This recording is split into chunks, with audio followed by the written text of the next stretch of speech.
Sejam bem-vindos a 3 dias do arranque oficial da campanha presidencial. Voltamos a sentar à mesa da SIC Notícias mais 2 candidatos. Hoje, frente a frente, temos Henrique Neto e Paulo Moraes, a quem começo por dizer boa noite a ambos. Por sorteio ficou decidido que a primeira pergunta seria para Paulo Moraes e eu propunha-lhe que começássemos com um silogismo. Se Paulo Moraes considera que o Parlamento é um antro de corrupção e que 10 a 15% dos políticos são corruptos, e se Henrique Neto foi político e deputado, onde é que o situa? Nos 10 a 15% ou nos 75%?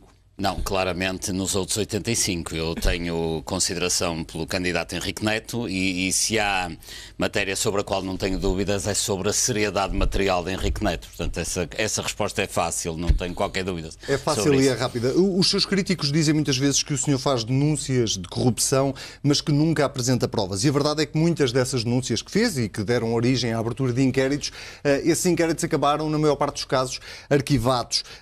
É o Ministério Público que não está a fazer bem o seu trabalho ou são as suas denúncias que não têm concretização do ponto de vista da prova?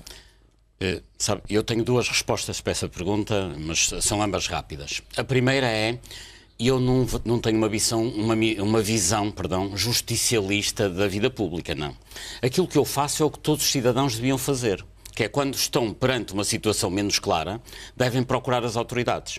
Infelizmente, em Portugal, são poucos que fazem isso, porque a maioria tem medo e não tem sequer capacidade de ter acesso ao Ministério Público. Portanto, o que eu faço é, quando tenho conhecimento de situações menos claras na vida pública, maus gastos públicos, corrupção, tráfico de influências indevido, que é sempre indevido, o que eu faço é, pego na documentação que possuo, procuro as autoridades e peço às autoridades que façam o seu trabalho, que é o que qualquer cidadão devia fazer. Infelizmente não pode fazê-lo, porque nós sabemos perfeitamente que quem trabalha numa pequena Câmara ou numa repartição pública, se denuncia alguma coisa, não só não é protegido, como deveria nos termos da lei, como normalmente é até perseguido, é exatamente o contrário. Mas então o Ministério Público faz bem o seu trabalho ou não faz? Essa que não é uma questão que depois eu tenho que fiscalizar, sendo certo que há alguns casos que fico perplexo. Todos nós temos que fiscalizar. Fico perplexo, deixe-me dizer-lhe, fico perplexo quando, por exemplo, num caso concreto, e poderia dar vários, como seja a compra da estação do metro de Salgueiros no Porto, em que a Sociedade Metro do Porto adquire por 9 milhões de euros, aproximadamente,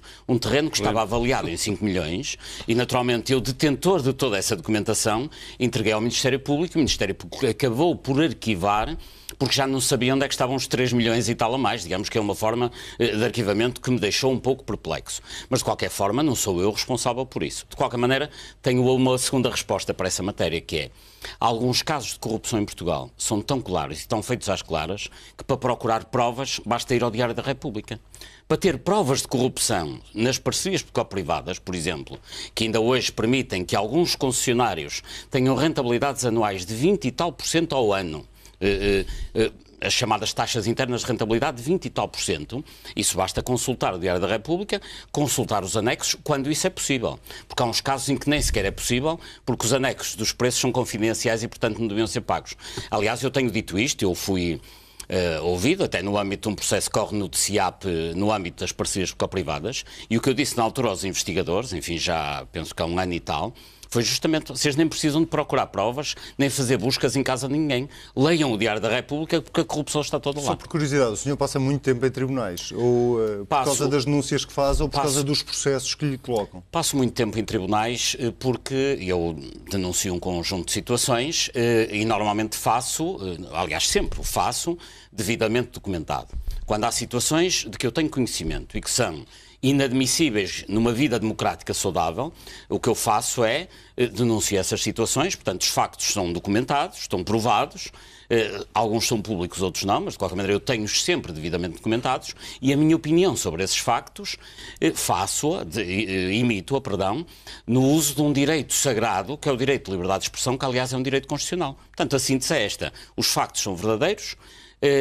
E a minha opinião, de expressão ninguém lhe pode retirar. Absolutamente, e se eu for eleito Presidente da República, esse direito constitucional será daqueles que mais me vai preocupar. Tenho tido um conjunto de processos em tribunal sobre essa matéria.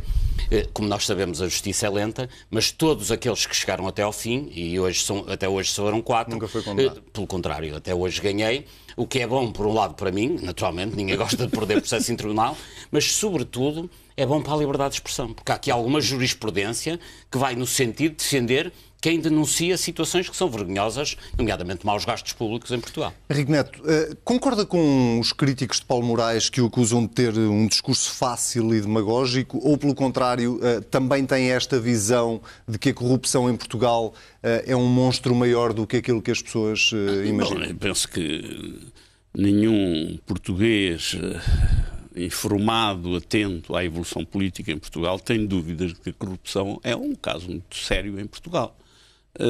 E, portanto, alguém que assume a posição que o Paulo Moraes tem assumido tem que ter muitos críticos e tem que ter muitos processos. É uma fatalidade da frontalidade com que tem, enfim, enfrentado essas situações.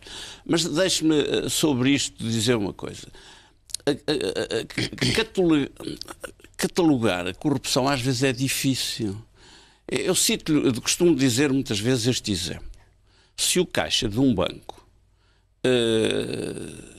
por qualquer razão, tirar 10 mil euros do caixa para uma necessidade dele pessoal, se for descoberto, é preso,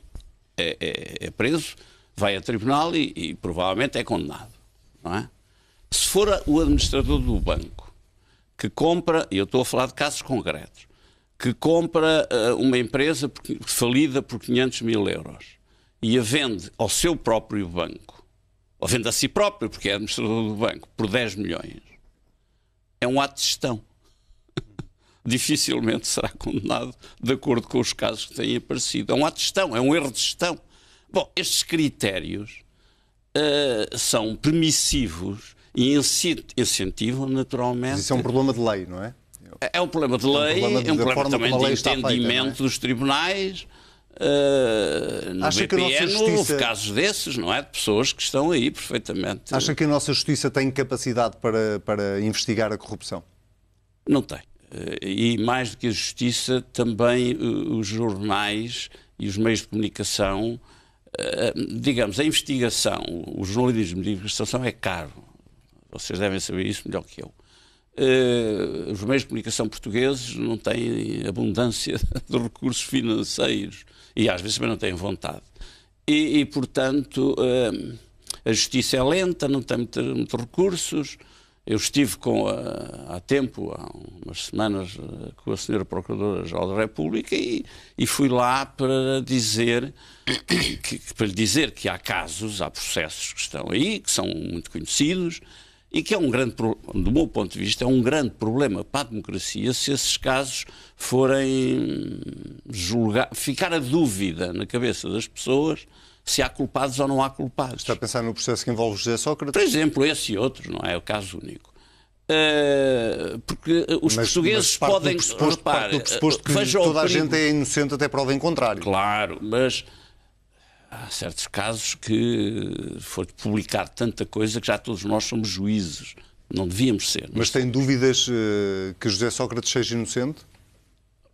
Não tenho de ter. Os tribunais têm que resolver esse problema. A questão importante, todavia, é que se esses problemas, esses casos, não forem claros, o cidadão põe esta questão em si. Será que ele foi...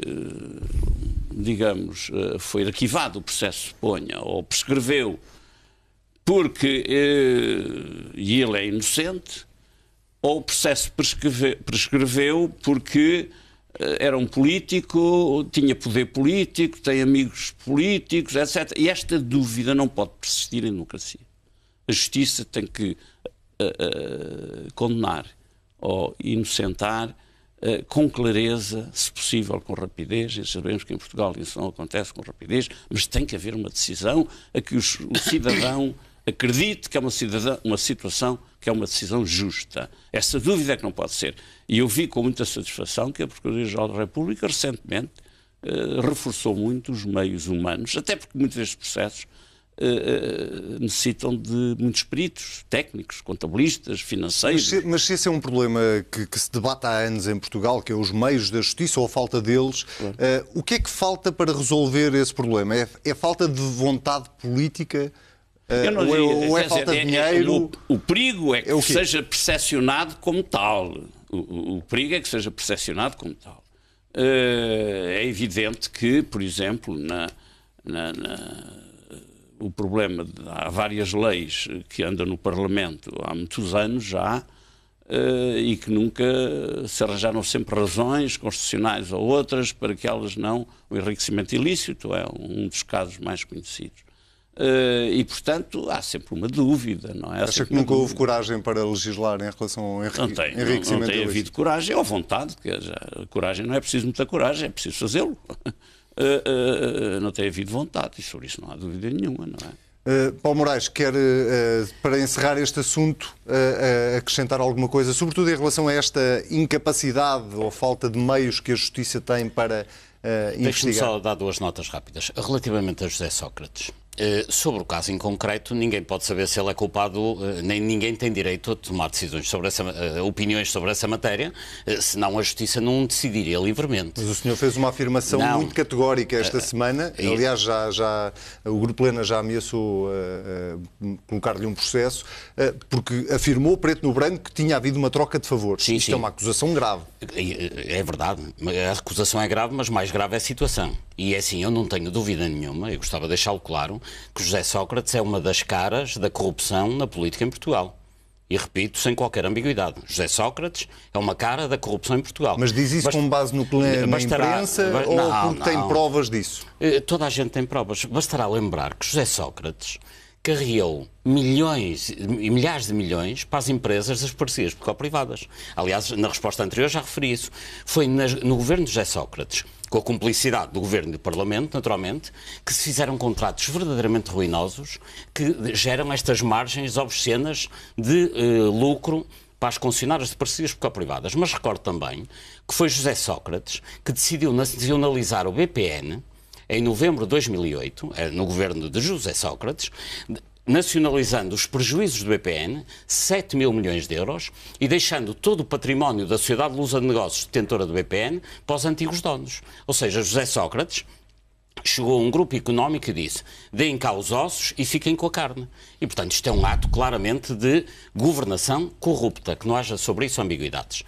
Relativamente ao processo que está em curso da Operação Marquês, isso é uma outra matéria que tem a ver com uma vida faustosa que José Sócrates levou durante muito tempo, depois de ter saído do governo, sem ter recursos. Ora, quem está na vida pública tem a obrigação de dizer qual é a sua vida patrimonial. Quem é candidato à presidência da República... Mas essa vida faustosa foi depois dele, quando ele já não estava na vida pública.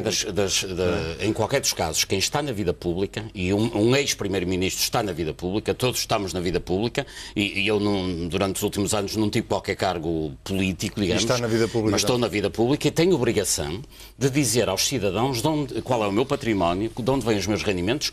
É evidente que cada um de nós tem direito a uma reserva de intimidade na sua vida familiar. Mas tirando a sua vida familiar, na minha opinião, quem está na vida pública tem que dizer de onde lhe vêm os rendimentos e que património tem. Quanto à questão da justiça, gostava de focar 3 aspectos. Primeiro, a justiça não é verdadeiramente independente, tal como exige a Constituição. A justiça tem os meios que lhes são disponibilizados pelo Executivo. Ou seja, a justiça... E se eu for Presidente da República tomarei medidas nessa matéria. O artigo 111 da Constituição prevê a interdependência de poderes e, naturalmente, a sua separação. A separação de poderes só existe quando cada um dos poderes, Executivo, Legislativo e Judicial, tiver meios próprios. O que acontece neste momento é que a Justiça não tem deliberadamente meios porque o Governo não faculta meios à Justiça. Não estou a falar com este Governo, com este, com o anterior. Porquê? Porque os sucessivos Executivos, que são dominados pelos partidos, não querem que a Justiça tenha meios para investigar aquilo que eles andam a fazer. O orçamento da Justiça em Portugal é absurdamente ridículo. Quando me falam, vamos aumentar 10% o orçamento para a Justiça, isso é aumentar uma migalha e passam a ser 2 migalhas. A Justiça precisa ter um orçamento 3, 4, 5 vezes que tem. E como é que pode passar a ter este orçamento? Sendo independente, tendo meios orçamentais que são dados pelo Orçamento de Estado de cada ano e começando a recuperar de uma vez por todas os ativos que nos têm sido tirados pela via da corrupção. É que nós abrimos os jornais e vemos bens da família Espírito Santo arrestados, bens não sei de quem confiscados, e depois vamos ao Orçamento de Estado e não vemos lá essa receita. É uma pergunta que eu deixo, aliás, ao atual Primeiro-Ministro, que é: quanto é que ele vai colocar no Orçamento de 2016 de bens que são recuperados pela via de casos de corrupção ou fuga ao fisco? Só no caso do BPN, Se houvesse recuperação de ativos, o país, o Estado, poderia recuperar 5, 6, 7 mil milhões de euros, que obviamente davam para alimentar os tribunais todos durante 10 anos. Muito bem. Vamos mudar de assunto, virar a página ou não, os senhores me dirão.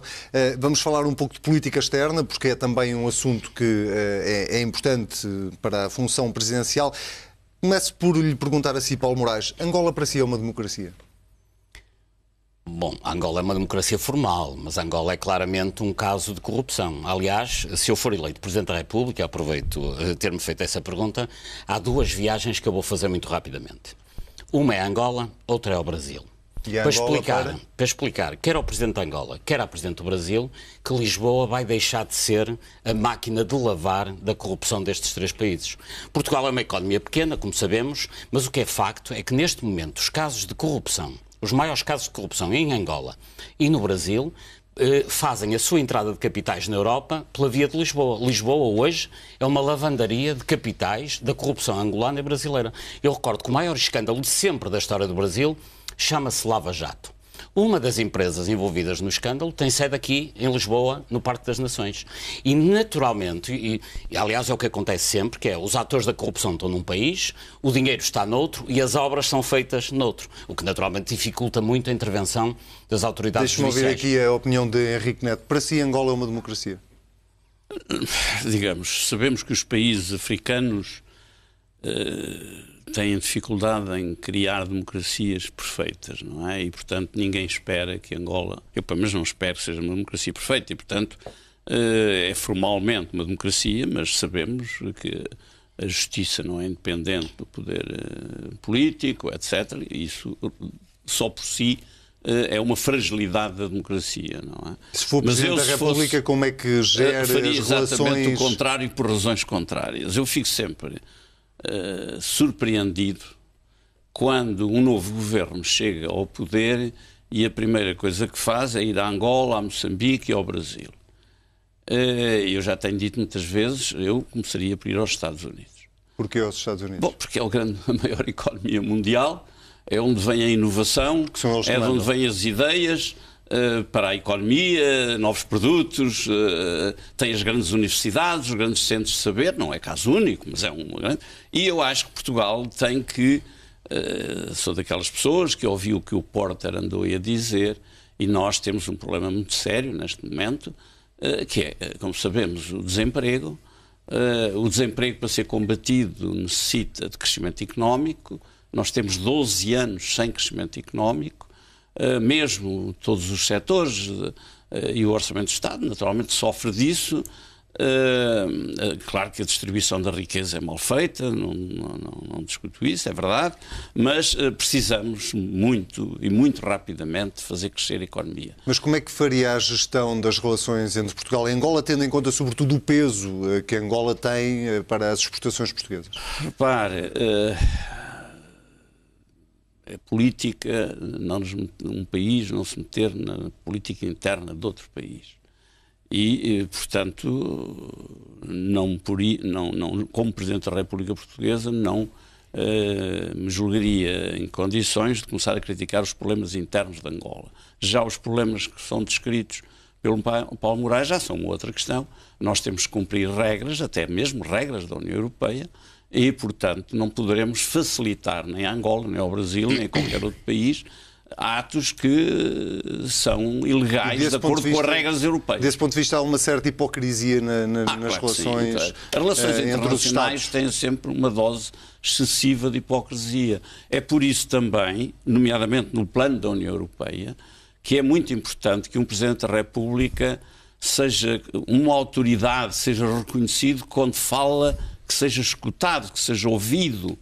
E para isso terá que fazer declarações e terá que ter intervenções, nomeadamente no plano da União Europeia, sem medo, sem receio de afrontar os interesses também estabelecidos. Ainda ontem aqui falei sobre a competitividade fiscal. Como é que é possível que um país pague as suas dívidas se não recebe uma parte substancial dos impostos que era suposto receber, porque eles são pagos noutros países, não é? Na Irlanda, na Inglaterra, etc. Portanto, A autoridade da política externa portuguesa tem que ser reforçada. E tem que ser reforçada através de vozes que não tenham receio, que tenham a experiência necessária, a experiência internacional necessária e que não tenham receio de levantar as grandes questões europeias nos sítios próprios da União Europeia. Muito bem. O tempo passa a voar, faltam 4 minutos e eu tinha uma proposta para fazer a ambos, para tentarmos esclarecer o mais possível o eleitorado, que era fazer-vos um conjunto de perguntas que eu presumo que possam dar resposta rápida. Começava por si, que estava no uso da palavra. Concorda com o novo acordo ortográfico? Não, a minha candidatura publicou um texto e propostas concretas, em primeiro lugar, para recusar o acordo, criar-se uma comissão técnica e recomeçar todo o processo. Portanto, rasgaria o acordo. Paulo Moraes, eu, aliás, não escrevo... Concorda com o novo acordo ortográfico? Não rasgaria, mas acho que verdadeiramente o acordo ortográfico não é um acordo, porque não foi utilizado pelos vários países. Mas a minha opinião, eu sou contra, claramente, até porque eu acho que a língua é que se deve impor às normas e não ao contrário. Esse dirigismo sobre o povo, dizer ao povo como é que deve falar, isso não faz sentido. A língua formal tem que acompanhar a língua falada e não ao contrário. Portanto, o acordo ortográfico é uma matéria sobre a qual... eu penso que o Parlamento tem que se pronunciar rapidamente e, se houver necessidade, faz-se um referendo. E eu gostaria, aliás, sendo Presidente da República, que houvesse um conjunto de temas que pudessem ser referendados com alguma regularidade. E este assunto devia ser referendado. Claramente. A Guiné Equatorial devia fazer parte da CPLP? Não, de forma nenhuma. Nunca por nunca. Eu estive imensamente contra isso na época. Aliás, eu recordo que quem organizou a cimeira da CPLP, que deu entrada à Guiné Equatorial, foi um senhor chamado Luís Amado, presidente do Banif. Aliás, dizia-se na altura que a Guiné Equatorial ia colocar capital no Banif e, de alguma maneira, o capital de entrada no Banif era a joia de entrada na Guiné Equatorial. O que é que aconteceu? A Guiné Equatorial entrou na CPLP e nem sequer veio dinheiro para o Banif. Guiné Equatorial devia estar na CPLP? Não devia, quer dizer, é um escândalo que esteja, mas há um outro escândalo, e eu não gostaria de deixar passar, que foi a votação no Parlamento da retirada da língua portuguesa na União Europeia do dossiê das patentes, não é? Que foi um ato inqualificável, a meu ver, até porque, sendo Portugal o único país de língua oficial portuguesa que está na União Europeia, deveria defender não apenas os interesses nacionais, mas também os interesses dos países de língua oficial portuguesa, e não o fez. E o Presidente da República nem sequer hesitou, não votou a lei, não hesitou sobre isso.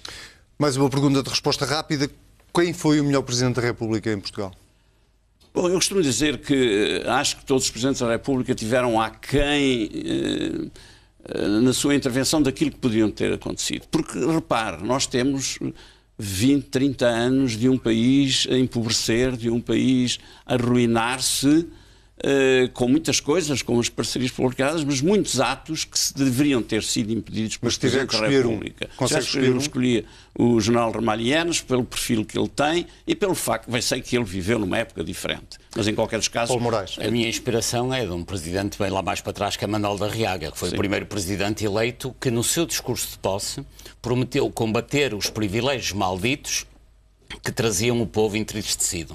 Portanto, o meu presidente é Manuel da Arriaga. E assim conseguimos terminar com Henrique Neto. Se não for eleito Presidente da República, admite candidatar-se numas legislativas, formar um partido, admite continuar a vida política? Não formarei um partido. Cada cidadão que vota em mim sabe que eu jamais alienarei, em qualquer outro sentido, aquele contrato que ele celebra comigo no momento em que vota em mim. Aquilo que eu garanto a cada um daqueles que votarem em mim é que cumprirei, naturalmente, a missão presidencial, se a maioria do eleitorado quiser, mas se não for eleito, serei sempre fiel aos princípios com que me candidatei. Muito bem. Henrique Neto, se não for eleito Presidente da República, termina aqui a sua vida política ativa? Presumo que sim, continuarei a ter uma atividade política, porque um cidadão é sempre um político potencial na sua intervenção. Espero que vocês me convidem algumas vezes a vir aqui para dizer como me convidavam antes, mas espero, apesar de tudo, que os portugueses, e faço um apelo aos portugueses lá em casa, que pensem bem antes de votar nestas eleições.